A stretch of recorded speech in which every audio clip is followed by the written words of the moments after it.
तो उससे यज्ञ से ये संसार चलता है, संसार का चक्र है। तो बिना गो के ये संसार का चक्र नहीं चल सकता, बिना गौ माता के। हम देखेंगे कि ब्रज में मंदिर हर जगह, हर गली में मंदिर नहीं हो सकता, और हर आदमी हर दिन भी मंदिर नहीं जा सकता।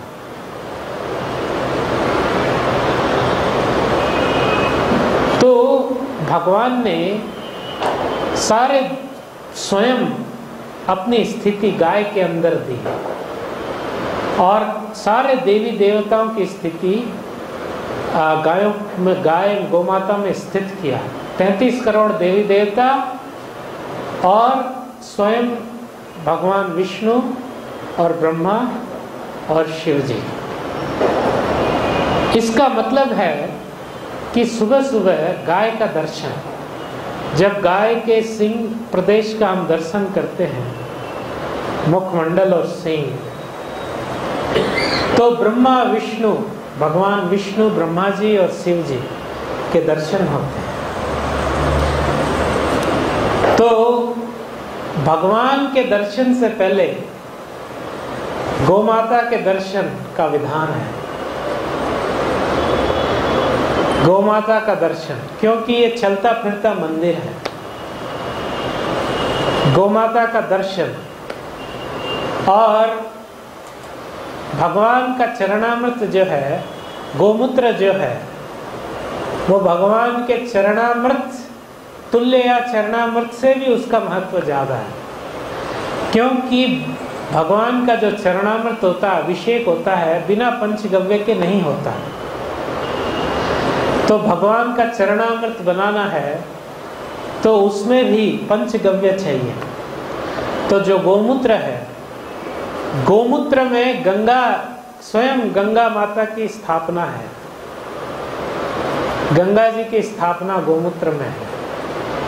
और स्वयं लक्ष्मी देवी जी, लक्ष्मी देवी, गोमय वसते लक्ष्मी,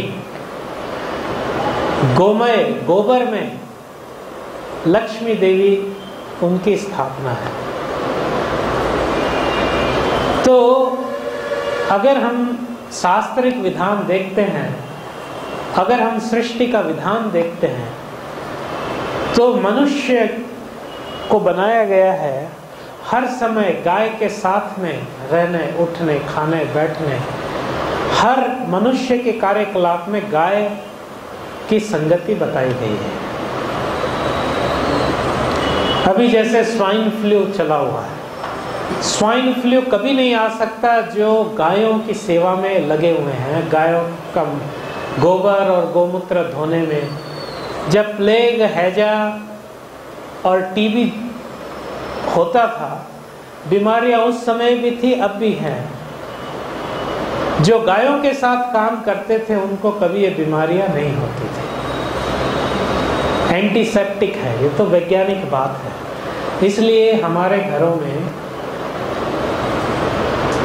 आज भी, भारतवर्ष के करोड़ों घरों में गाय का गोबर पूरा लीप देते हैं।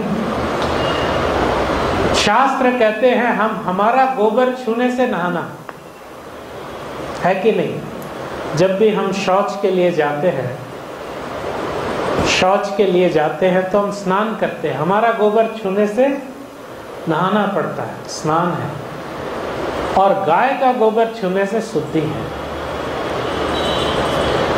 बिना गाय के गोबर, गोमूत्र के कोई यज्ञ, विधि, पूजन, पाठ नहीं होता है। तो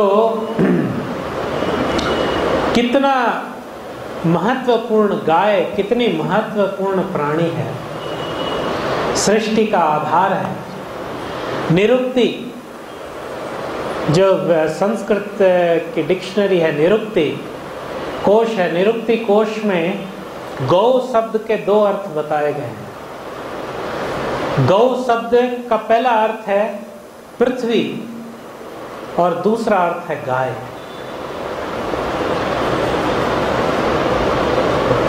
माने पृथ्वी जैसे हम सबका आधार है, वैसे ही गाय जो है वो हम सबका आधार है। अभी पृथ्वी नहीं रहने से हम यहाँ नहीं बैठ सकते, वैसे गाय नहीं रहने से ये सभ्यता और इंसान आदमी नहीं रह सकता। इसलिए हमको सुबह उठते ही गोमूत्र का पान करना चाहिए, फिर उठते ही मंजन, गाय का जो मंजन है गोबर से बनाया वो लगाना चाहिए। साबुन में कम से कम हम दूसरी साबुन लगाएं, लेकिन जो गोमय की साबुन आती है उससे जरूर स्पर्श करना चाहिए उसका। घर में हर समय गोघृत, गाय का घी, गाय का दूध। प्रभुपाद जी कहते थे बड़ी बड़ी फैक्ट्रियां, वैश्य लोग के लिए बताया गया है गोरक्षा, बड़ी बड़ी फैक्ट्री मैनेज कर लेते, चला लेते, हैंडल कर सकते हैं, एक गाय को मैनेज नहीं कर सकते। 10-15 दिन पहले कोई फैक्ट्री वाले आए थे, हमने कहा आप लोग बड़ी बड़ी फैक्ट्रियां चला रहे हो, एक गाय को नहीं आप मेंटेन कर सकते, इतनी बड़ी बड़ी फैक्ट्रियां मेंटेन कर रहे हो। तो हमने पूछा बच्चे क्या पीते हैं आपके? नहीं, पैकेट का दूध। हमने कहा 1 करोड़ों रुपए कमा के फायदा क्या हुआ? और अगर गाय का दूध है तो वो करोड़ों रुपए कमाने से क्या फायदा है? और गाय का दूध, घी घर में नहीं है तो करोड़ों रुपए कमाने से क्या फायदा है? कोई फायदा नहीं। जो भगवान सारी सृष्टि का पालन करते हैं वो घर घर घूमे हैं वो मक्खन चुराने के लिए, उनकी लालसा पूरी नहीं हुई मक्खन खाने के लिए। तो मक्खन की कीमत कितनी है? मक्खन का मूल्य है कोई मूल्य नहीं है। प्रभुपाद जी ने कहा, श्रील प्रभुपाद ने कहा कि कृष्ण ने मक्खन चुराकर ये हमको शिक्षा दी है कि मक्खन के लिए तो चोरी डाका कुछ भी करना पड़े, लेकिन मक्खन जरूर खाना चाहिए।